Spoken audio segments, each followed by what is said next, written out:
Hello दोस्तों, अब हम बात करते हैं Motilal Oswal financial services limited की, जिसका क्वार्टर थ्री का रिजल्ट कंपनी ने डिक्लेयर कर दिया है। तो चेक करते हैं कंपनी का क्वार्टर थ्री का रिजल्ट कैसा है, पर उससे पहले चेक करते हैं कंपनी के फंडामेंटल्स।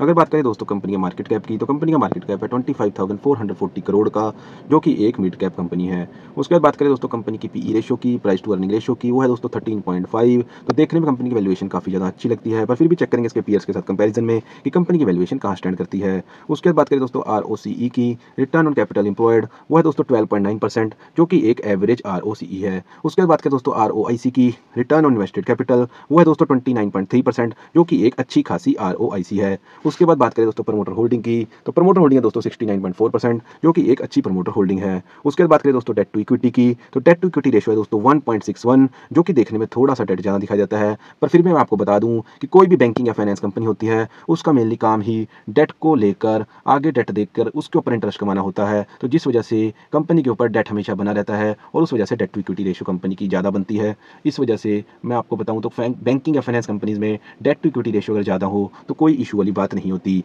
तो ओवरऑल दोस्तों अगर मैं बात करूं कंपनी के फंडामेंटल्स की, तो कंपनी के फंडामेंटल्स काफ़ी अच्छे हैं। उसके बाद चलते हैं दोस्तों कंपनी की वैल्यूएशन पर और चेक करते हैं कंपनी की वैल्यूएशन अपने सेक्टर की अदर टॉप कंपनीज के कंपैरिजन में कहाँ पर स्टैंड करती है। तो सबसे पहले बात करें दोस्तों अपने सेक्टर की, Motilal Oswal financial services limited top की ही कंपनी है, तो इसका कंपैरिजन कर लेते हैं अदर टॉप कंपनीज के साथ।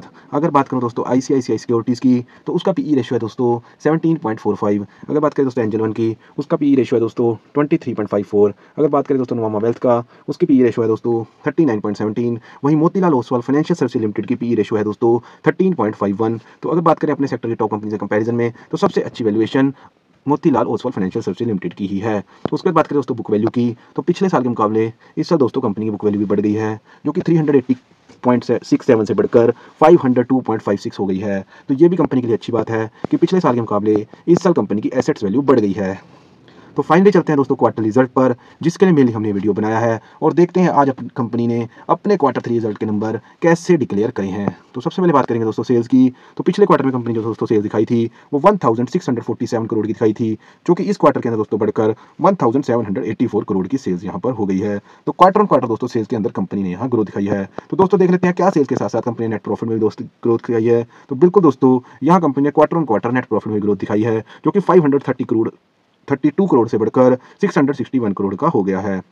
तो ओवरऑल दोस्तों बात करूं अगर क्वार्टर ऑन क्वार्टर रिजल्ट की, तो quarter on quarter result company का काफी ज्यादा अच्छा है। उसके बाद दोस्तों चेक कर लेते हैं कंपनी का year on year quarterly result, और चेक करते हैं कंपनी ने पिछले एक साल के अंदर क्या यहाँ पर ग्रोथ दिखाई है, या कंपनी स्टेबल दिखाई देती है, या एक साल के बाद कंपनी पीछे जाती दिखाई देती है। अगर दोस्तों बात करें सेल्स की, तो पिछले साल इसी क्वार्टर के अंदर जो कंपनी ने सेल्स करी थी दोस्तों वो 1076 करोड़ की सेल्स की थी, जो कि इस क्वार्टर के अंदर दोस्तों बढ़कर 1784 करोड़ की सेल्स कर दी है। तो अगर बात करें दोस्तों सेल्स की, तो क्वार्टर ऑन क्वार्टर भी यहाँ कंपनी ने ग्रोथ दिखा दी है, और ईयर ऑन ईयर भी क्वार्टरली यहाँ पर कंपनी ने ग्रोथ दिखा दी है। उसके बाद दोस्तों देख लेते हैं कंपनी का नेट प्रॉफिट, क्या year on year quarterly company का नेट प्रॉफिट यहाँ पर एक साल के बाद ग्रो हुआ है या नहीं हुआ। तो दोस्तों यहाँ भी कंपनी ने ग्रोथ दिखा दी है, जो कि 227 करोड़ से बढ़कर 661 करोड़ का यहाँ पर नेट प्रॉफिट हो गया है। तो अगर दोस्तों बात करें कंपनी के क्वार्टर थ्री के रिजल्ट की, तो कंपनी का क्वार्टर थ्री का रिजल्ट बहुत ही ज़्यादा अच्छा, बहुत ही ज़्यादा बढ़िया और पॉजिटिव यहाँ पर कंपनी का रिजल्ट रहा है, क्योंकि कंपनी ने सेल्स में भी क्वार्टर ऑन क्वार्टर ग्रोथ दिखाई है, कंपनी ने नेट प्रॉफिट में भी क्वार्टर ऑन क्वार्टर ग्रोथ दिखाई है, कंपनी ने सेल्स में ईयर ऑन ईयर भी क्वार्टरली ग्रोथ दिखाई है, और कंपनी ने नेट प्रॉफिट में भी year on year quarterly growth दिखाई है।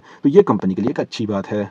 उसके बाद दोस्तों चलते हैं कि कंपनी का कैश फ्लो अच्छे पॉजिटिव रिजल्ट के बाद कैसा रहा है। वैसे तो दोस्तों जितनी भी फाइनेंशियल या बैंकिंग कंपनीज होती हैं उनका जो कैश फ्लो होता है दोस्तों वो मैक्सिमम तौर पर नेगेटिव ही रहता है, जो कि यहाँ भी अगर मैं बात करूँ दोस्तों तो कैश फ्रॉम ऑपरेटिंग एक्टिविटी मार्च 2023 के बाद नेगेटिव बना हुआ है। तो कंपनी का कैश फ्लो नेगेटिव जरूर है, पर मैं आपको बता दूँ कि जो भी बैंकिंग या जो भी फाइनेंशियल कंपनीज होती हैं वो आगे कैश को देती हैं, जिसके ऊपर वो इंटरेस्ट की अर्निंग करती हैं।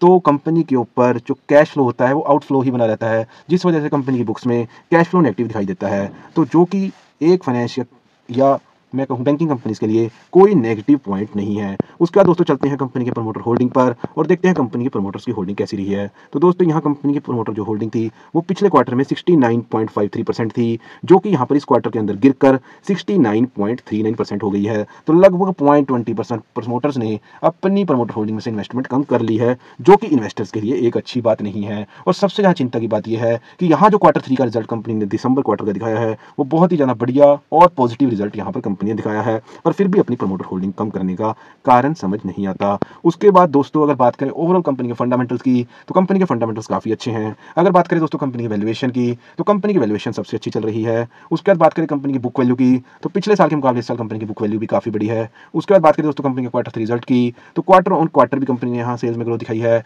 ईयर ऑन ईयर भी क्वार्टरली सेल्स में ग्रोथ दिखाई है, क्वार्टर ऑन क्वार्टर भी नेट प्रॉफिट में ग्रोथ दिखाई है और ईयर ऑन ईयर भी नेट प्रॉफिट के अंदर ग्रोथ दिखाई है। और ओवरऑल दोस्तों अगर कहें तो क्वार्टर 3 का रिजल्ट जो नंबर्स पेश किए हैं वो काफ़ी ज़्यादा बढ़िया और पॉजिटिव यहाँ पर पेश किए हैं। उसके बाद बात करें दोस्तों कैश फ्लो की, तो कैश फ्लो दोस्तों यहाँ पर नेगेटिव है, पर मैं आपको बता चुका हूँ कि बैंकिंग या फाइनेंस कंपनी के लिए नेगेटिव कैश फ्लो कोई इशू वाली बात नहीं होती। उसके बाद बात करें दोस्तों प्रमोटर होल्डिंग की, तो प्रमोटर होल्डिंग है दोस्तों 69.39%, जो कि इस क्वार्टर के अंदर पिछले क्वार्टर के मुकाबले 0.20% यहाँ पर प्रमोटर्स ने अपनी होल्डिंग कम की है। तो दोस्तों ये था मेरा क्वार्टर 3 रिजल्ट का analysis Motilal Oswal financial services limited company का। बाकी आपको मेरी वीडियो कैसी लगी आप हमें कमेंट सेक्शन में बता सकते हैं। अगर दोस्तों आपको वीडियो अच्छी लगी तो मेरी वीडियो को लाइक करें और आगे भी आप फ्यूचर के अंदर हर कंपनी का सही क्वार्टरली रिजल्ट का एनालिसिस देखना चाहते हैं तो मेरे चैनल को सब्सक्राइब करें। Thank you very much.